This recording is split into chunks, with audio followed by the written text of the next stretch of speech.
ירושלים של זהב ושל נחושת ושל אור, הלא לכל שירייך אני כינור. Está no ar, Israel e a Igreja, a reconexão indispensável para o tempo do fim.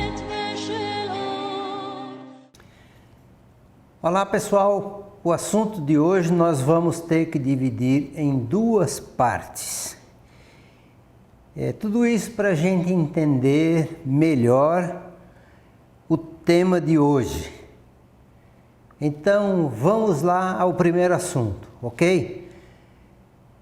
E nós começamos a fazer uma pergunta para você. Deus castiga? O que é que você acha? Então, me diga o seguinte, por que usar? Lembra de usar aquele que tocou na arca, tentando segurar a arca, imaginando que ela fosse cair e que morreu ali fulminado, tentando segurar a arca? Você lembra dessa história? Então, é sobre essa história que nós vamos falar. Porque ele tentou segurar a arca e morreu. Então a pergunta, Deus castiga? Vamos lá. Nos tempos do profeta Samuel e do sumo sacerdote Eli, houve uma guerra em Israel contra os filisteus. Você sabe quem são os filisteus? São os mesmos que hoje compõem a faixa de Gaza e que vivem atormentando a vida de Israel. Pois é, a arca do Senhor naquela guerra foi levada como símbolo para os filisteus, na vitória que eles tinham tido contra Israel. Vejam só o que diz lá 1 Samuel 4, 10 e 11. Então pelejaram os filisteus. Israel foi derrotado e cada um fugiu para a sua tenda. Foi grande a derrota, pois foram mortos em Israel 30.000 homens a pé. Foi tomada a arca de Deus e mortos os 2 filhos de Eli, Ofni e Finéias. Bem, poucos dias depois, em função do que estava acontecendo aos filisteus, eles devolveram a arca, que achavam que uma porção de coisas ruins, tragédias estavam acontecendo a eles, e eles devolveram a arca, e a arca ficou na casa de Abinadab. Sabe por quanto tempo? 20 anos. Passados esses 20 anos, o rei Davi, que não era sacerdote, era o rei, não era da tribo de Levi, ele decidiu levar a arca da casa de Abinadab para Jerusalém. E é a partir desse momento que essa história irá nos trazer lições assim surpreendentes. E vamos ao texto-chave para a gente entender, começar a entender essa história. 1 Samuel, capítulo 6, versos 3 a 8. Puseram a arca num carro novo e a levaram da casa de Abinadab, que estava no outeiro, e Uzá e Aiô, filhos de Abinadab, guiavam o carro novo. Levaram-no com a arca de Deus da casa de Abinadab, que estava no outeiro, e Aiô ia adiante da arca. Quando chegaram à eira de Nacon, estendeu Uzá a mão à arca de Deus e a segurou, porque os bois tropeçaram. Irou-se Adonai em Uzá e feriu Deus, e Deus o feriu ali por causa do seu erro e morreu ali com a arca de Deus. Desgostou-se, sabe quem? Davi, porque o Senhor e rompera contra Uzá, e chamou aquele lugar Pérez Uzá, até o dia de hoje. Bom, agora vamos investigar o texto, mas com outros olhos.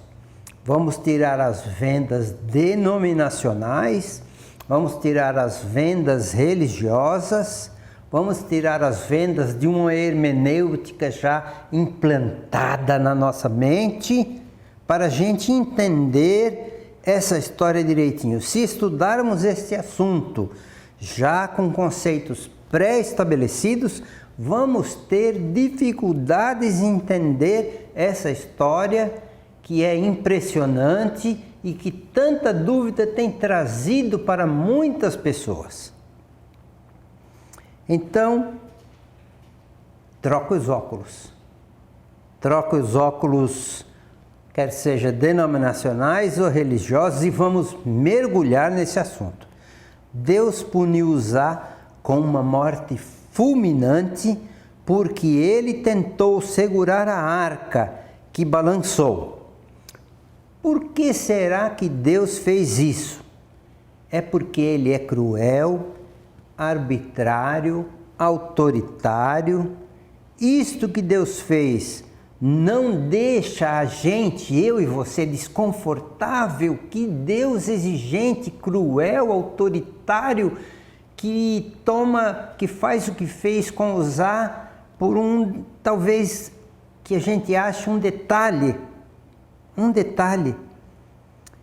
E aí vemos as diversas religiões, denominações cristãs darem uma explicação assim bem simplista, que claramente joga toda a culpa, sabe quem? Em Uzá mesmo. Sabe por quê? Porque é fácil. Não podia pôr a mão. Ele pôs, morreu. E assim parece que o assunto fica elucidado, fica resolvido. Assim fica fácil. Olha só, que hermenêutica rasteira é essa para se entender a relação entre Deus, a arca e Uzá. Esses intérpretes da Bíblia, no entanto, esquecem a importância, sabe do quê? Do contexto original. Qual era o comportamento de um israelita no momento em que determinada coisa acontecia e qual era o seu entendimento religioso. Isso, gente, faz toda a diferença.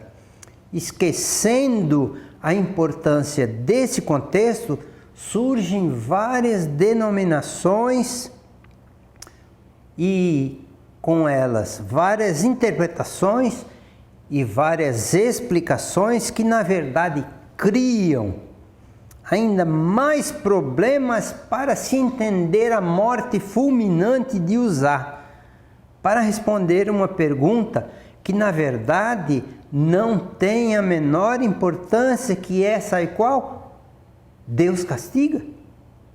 Muitas pessoas respondem, sim, Deus castiga, e recorrem à história de Uzá.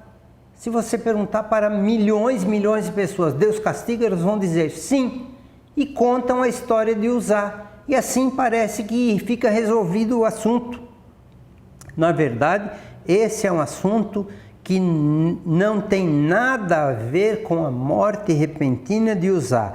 E nem vamos tentar respondê-la simplesmente porque ela é completamente descabida, porque trata-se de uma divagação assim, sem sentido. Uma outra explicação, nem vamos chamar isso de interpretação, que muitos doutores da lei do século XXI dão, é dizer, Uzá mereceu morrer daquele jeito porque ele demonstrou um certo desprezo pela maneira como a arca deveria ser conduzida, e Uzá tentou ajudar a Deus para que a arca não caísse. Ele foi segurar a arca. Vejam só, Isto é o que dizem certos intérpretes das Escrituras, mas eu quero perguntar a vocês: será que Uzá não sabia se comportar em relação à arca? Não se esqueça de que ela ficou na casa de seu pai Abinadab, sabe quanto tempo? 20 anos. Se tinha uma coisa pela qual Uzá tinha pela arca, era respeito e reverência e não desprezo, como alguns têm concluído assim apressadamente e julgam que por isso ele teria morrido de forma tão trágica. É claro que ele sabia que a arca era algo sagrado e que não deveria tocá-la. A arca esteve em sua casa durante 20 anos e ele não era levita, não era descendente de Arão. Se tinha alguém que era responsável pelo transporte da arca naquela circunstância, quem era? Você já parou para pensar nisso? O grande responsável era o rei Davi. Foi ele quem determinou que a arca saísse de Abinadab e fosse para Jerusalém. Ele que tomou a decisão sem consultar ninguém, como se ele fosse um sumo sacerdote. Veja lá, 1 Samuel 6,2. Dispôs-se e, com todo o povo que tinha consigo, partiu para Balá de Judá, para levarem de lá para cima a arca de Deus, sobre a qual se invoca o nome do Senhor dos Exércitos. Pessoal, tem algo nesta trágica história que parece estar encoberto e por isso nós precisamos cavar fundo neste assunto para tentarmos descobrir o que na verdade aconteceu. Uma outra teoria diz que a arca continha a presença de Deus. É como se ela estivesse energizada. Como ninguém jamais tocou em Deus, não poderia também tocar na arca. É como se ela tivesse, a arca tivesse a Shekinah, porque ela estaria, vamos dizer assim, energizada, como eu já disse. Ou seja, tocar na arca seria o mesmo que tocar em Deus e isso não seria possível. Que ninguém deveria tocar na arca era claro, mas com a morte de Uzá, os cristãos ficam com uma enorme dificuldade. Como compatibilizar o Deus do Velho Testamento, tido por muitos como duro, cruel, exigente, com o Deus do Novo Testamento, bondoso e pleno de amor. Na verdade, essa incompatibilidade simplesmente não existe, porque Deus é o mesmo ontem, hoje e eternamente. A graça de Deus está explicitamente clara, desde Gênesis até o Apocalipse. A Bíblia não pode ser estudada superficialmente, mas é necessário cavar até que se encontre a pérola de grande preço. Com isto em mente, vamos fazer uma pergunta que com certeza tem passado pela mente de muitos cristãos.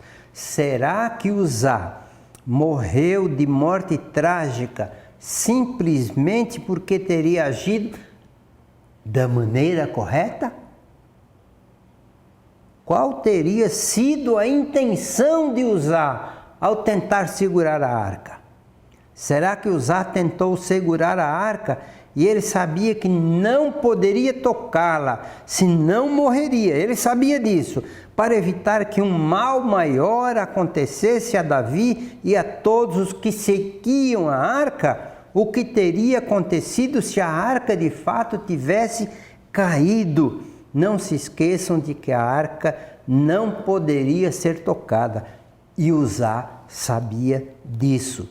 Lembrem-se do que ocorreu lá em Bet-Semes, quando 70 homens morreram apenas porque estavam próximos de alguns que olharam para dentro da arca.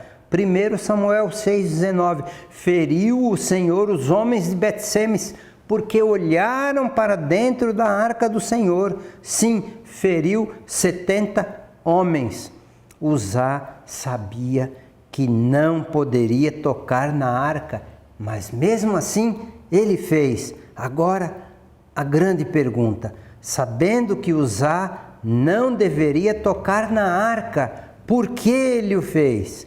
Esta é a pergunta de $1 milhão e que merece uma interpretação além daquelas a que você está acostumado a ouvir aí do púlpito da sua igreja, se é que você tem ouvido, porque eu confesso a você que um sermão sobre a história de Uzá, eu acho que eu nunca ouvi, mas é o que procuraremos fazer em nosso próximo vídeo. Então, olha, não perca o nosso próximo vídeo. Que Deus te abençoe e que nós possamos tentar compreender. Não estou propondo nenhum dogma, não sou dono da verdade, é uma interpretação possível. Que Deus te abençoe, convido você a curtir e compartilhar e se inscreva aí no nosso canal youtube.com/Israel e a Igreja. Um forte abraço para você. Tchau, tchau.